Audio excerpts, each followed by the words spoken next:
يا ملوكة يا ملوكة تعالي هنا. نعم يا بابا. تيجي يا حبيبتي نروح للناس اللي فتحوا المزرعة جنبنا ونشوف لو محتاجين أي حاجة. ماشي يا بابا. السلام عليكم. وعليكم السلام ورحمة الله وبركاته يا أستاذ، تشرفنا بحضرتك. أنا الساكن اللي جنبكم هنا.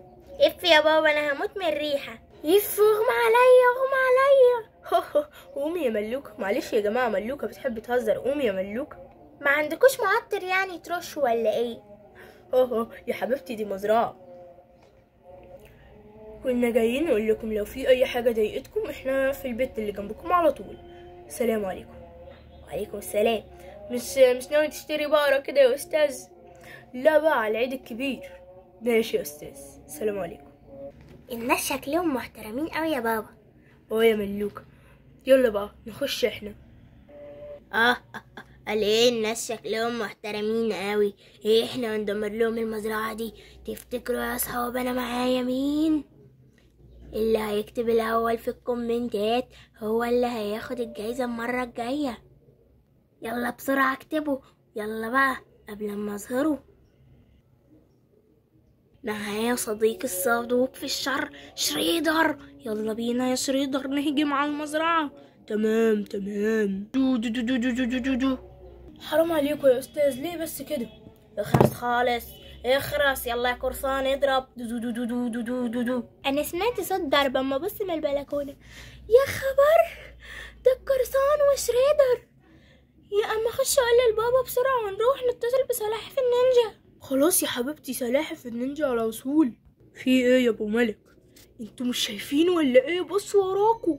شريدر والقرصان قتلنا في ملعبنا.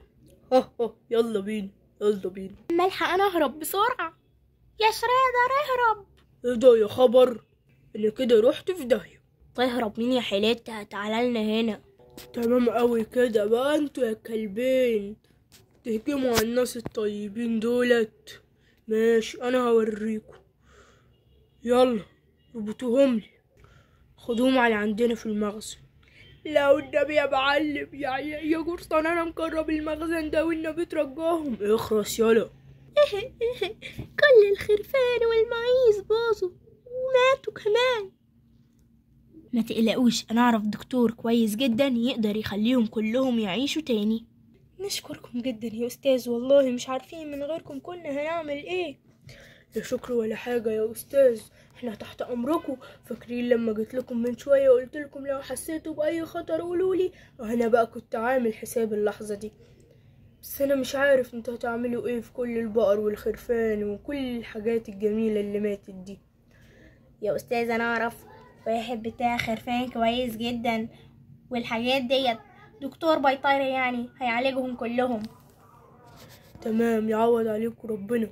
يا خسارة يا ملوكة، بس انا عارف ان سلاحف النينجا والمعلم رشدان عمرهم ما هيسيبوا القرصان وشريدر، هيسلخوهم سلخ.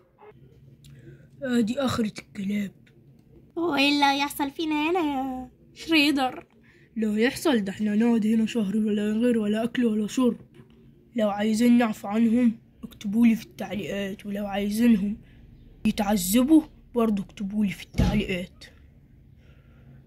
وبكده يا اصحابي يكون الفيديو خلص. لو عجبكم ما تنسوش تحطوا اللايك والشير والسبسكرايب وباي.